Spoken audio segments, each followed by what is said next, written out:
Hi, this is Fiona from Love for Life. We just thought we'd give an update on our garden, which has come a long way from since we put something up before. Here's just one view of a bit of the garden, which has got chamomile, purslane and aloe vera in it.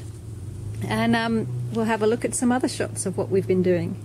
As you can see down here, we've got fences and tyres that we've planted in, and lots of stuff growing.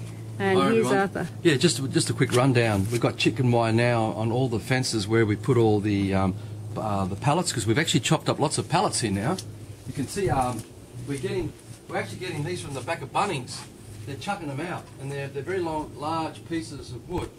And I'm getting almost 10 pieces out of each one, and chopping them up. And we've used them to, and amongst many other pieces of wood we found in wood yards. They're all for free. We've been building the chicken wire for the fences. We've been getting all the tyres from a local tyre place, given to us for nothing, and we go and collect them. We've been filling them with soil and straw. You know, you can see everything here. This actual garden bed that Fiona's shooting here is about 3 weeks old now. And the reason we're putting the straw in, and the benefit of the tyres as well, is that they keep a lot of heat in the soil. So even in winter, because we do get frosts here and it gets pretty cold, we should be able to still keep growing quite a lot of stuff because of the heat that will be generated by the or kept in by the tyres and the hay. Yeah, and hopefully it'll handle any kind of frost that will be thrown at us in this area. On the side of the house, we haven't done anything along the walls yet, but we plan to put a lot of seedlings, and we're going to design some kind of boxes that we can have under the eaves to protect them from the frost. But anyway, as you can see, you'll see chicken wire all on the fences, small walls that we've made up out of pallets that we've chopped up, and pallets and pallet boxes either side with the tyres on both sides. And we're growing a variety of things: pumpkins, zucchini, there's tomatoes. The problem, we've had a lot of rain, so a lot of the tomatoes haven't ripened yet, but we're hoping if we get some more sun now they will. But we have a lot of tomatoes growing, a lot of herbs, a lot of greens. We're not buying any of our greens basically at the moment. Everything's from the garden. We are still buying other veggies, but all the greens and lettuce, everything like that, and herbs pretty much are coming from the garden. Yeah, it's been a pretty big team effort. Hannah and Andy and Fiona and I, we've done literally all this, and we had a couple of friends that come and dropped in on a few occasions and helped out here and there. But you can see the continuation of the garden beds and the chicken wires. We put it all up on both sides to allow the many vine plants to cling onto and get them growing, because we want to create like a mini food jungle here. We've got little apple seeds that have blossomed, and figs, the fig trees starting to grow that we've taken from my mother's cuttings out of Mum's garden in Bronte. At the back of this wall here is an area where we're doing compost. Andy's actually become the suburban chemist and doing suburban backyard alchemy, and he's got a range of teas he's been making, and the compost, he's been developing his own methods of composting. We've got bags of sawdust we get from a local wood yard where guys dealing with wood to get all that for free. We're getting hay bales, which is basically all loosened. Most of the stuff you've seen. Yeah, spoiled loosened, so it's cheap because we're not using it for animal fodder. It's very, very cheap. And we also are buying sugarcane mulch as well, wherever we can get it cheap enough to put on the top again. You'll also notice as you look at the garden beds, we plan to continue filling and topping up with straw until such time we've really backfilled everything and it's not sinking down much more. And that's preparing everything for winter time to allow, hopefully it'll hold a lot of warmth with the tyres and help the plants. And here, as you can see, are the 3 gutters that we've planted. This is the bottom gutter, which is the last one we put in. And in fact, the shade they're providing has helped to encourage I don't know what you would call it, but an environment where the plants are thriving. They just seem to love it. And they also provide water, because when we water the gutters, we get drips from the gutters drip down and help to water the plants below. So yeah, it's a canopy, sort of isn't it? Yeah, it's like a canopy really. And here we get to the poly boxes, where we have rows of poly boxes. Again, a couple of them have gutters. We plan to put more up, and they're really starting to do well now. We've got a good mix of soil and everything like that.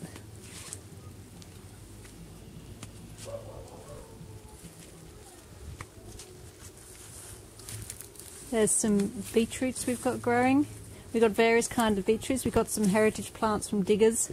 So we're getting purple carrots growing and white carrots and stripy beetroots and things. We've got a few flowers interspersed as well. They do quite a lot of work in keeping away some of the pests.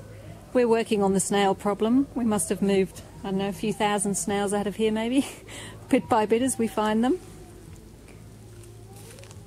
So these are the rows of poly boxes.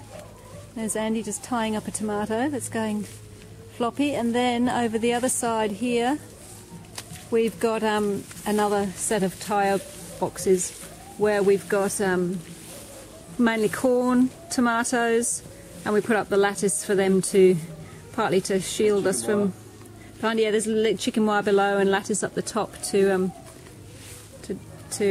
and there's a chia plant in the corner there which is doing very well. Come and check out this soil just quickly.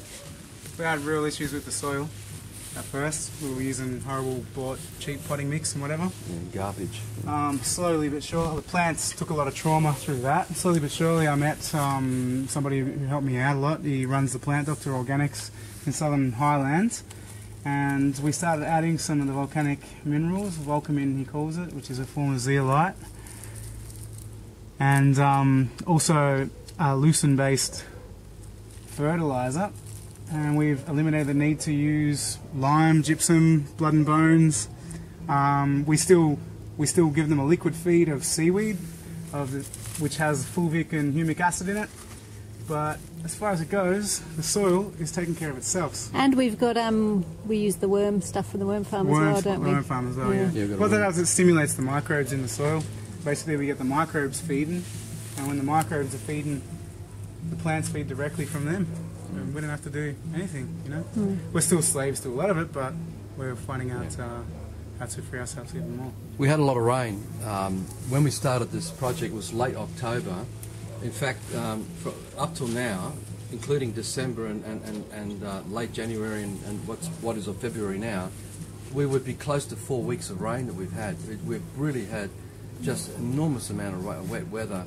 And we've been building this and trying to grow things in the wet weather. As any gardener would know, it's pretty challenging. So you're just seeing the effort. In fact, as Andy pointed out, we actually we had to re-dig up all these boxes. Every box you're seeing, even with the plants in them, we actually re-dug them all up to improve the water flow and the kind of environment inside these boxes. We actually want to get a little ecosystem going in every single box.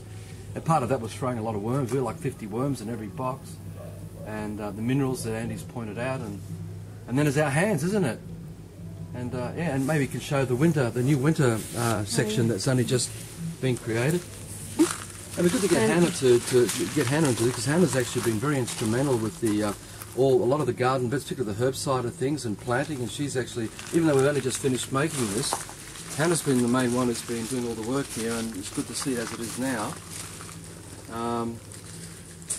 And maybe show us some of the other little herb beds as well, quickly as well. Yeah, definitely. We've got, if you want to zoom in, these are from diggers. Actually, they're tatsoi seedlings which are planted direct into the soil here in this tyre, and they've popped up and they're going really well. They haven't been eaten by the snails, which is fantastic.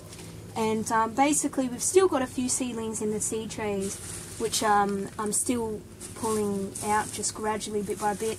But I've started experimenting a lot more with planting seeds direct, just all around the garden and seeing how they go. So we've got over here board beans and other beans, and we've got spinach, little spinach seedlings and kales, and basically this whole area we're dedicating to mostly winter veggies and like brassicas and a lot of leafy greens, and of course the board beans too, which is really exciting. So yeah, still this area is a bit of a work in progress at the moment. Another herb bed over here, just that Hannah's been doing, and there's another one there. Yeah, that was Hannah's first herb bed. This in one? in your bloom. What's that got in it? That was one of the first babies. This has got thyme, sage. It's got marjoram around the other side. Some more sage. It's got one bean plant, a few snow peas, which got butchered. They're getting a bit butchered. They're still providing. They're very strong snow peas, and a black Russian tomato, and all these and one little nasturtium, which is fighting. But this one was one of the first ones that we planted, and it didn't have amazing soil, but it's done amazingly well, and we're still getting quite a lot of crop from it. So it's, yeah, I'm constantly giving that guy a little love. We all love, so it's, yeah, it's really fantastic. And then one more up here. yeah, this is another recent one which I'm still working on, and this is one of the beds that Arthur and Andy built, and it's fantastic. It's got, this is like an apple mint, which is, this is like doubled in size in the past few days. This is a lemon geranium. We've got a curry plant, a little bit of thyme. There's a type of chamomile. There's a lavender. I've got some yarrow here, which this was a gift given to me about a year ago, and which I brought up here, and I'm yet to plant that. And we've got this stuff which is from Arthur's mother, which we think is purslane. And then we've got wormwood, and we've got a couple of babies in here which have popped up, which and a huge earthworm we put in there yesterday that was more than a foot long, or it must have been close to a foot long, and as thick as my little finger. Yeah. And I think that's really much it, eh? You might have a look. You can show a bit of a shot down the side of the garden here, and that gives everyone a bit of an idea of what's been done up to this point. I think the only other thing I should mention is that for those YouTubers out there, and those who are interested in what's going on, our challenge, one of our next big challenges, is to design and build a hothouse over the top of the main garden section where all the polystyrene boxes are. And that's about it. So get in touch with us. I'll leave you the contact details below this video. All the best. See you next time. We'll do another shot. Bye. Bye.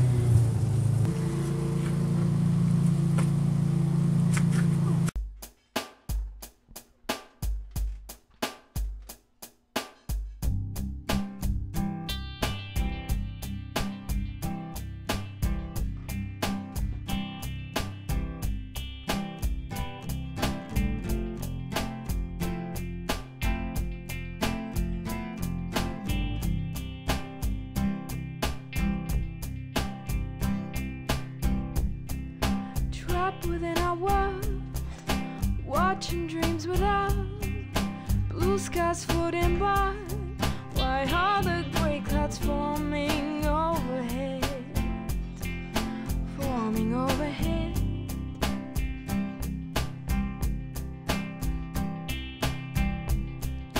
I'm trying to breathe.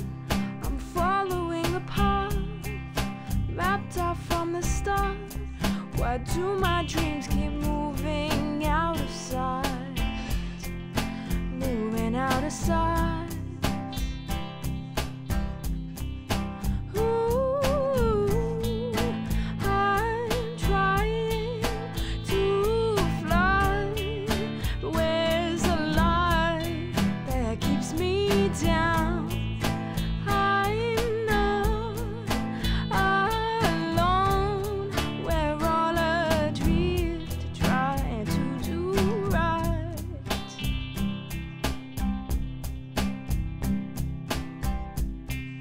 Sunshine that I seek shines faintly through the smoke.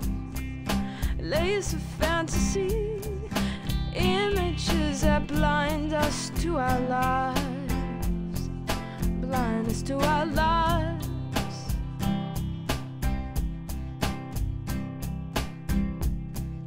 And I'm trying to see, I'm juggling with my things, I'm struggling with the cold. And I'm spinning in a vortex of burning wells, of burning wells. Ooh, and my head's on fire.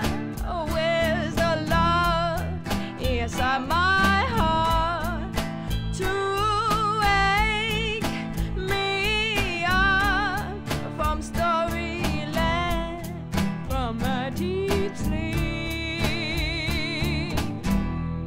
We'll save the forest, we'll save the mountains, we'll save the ocean when we save our lives. We'll save the children, we'll save the old ones, we'll save our earth when we save our lives. By doing no harm.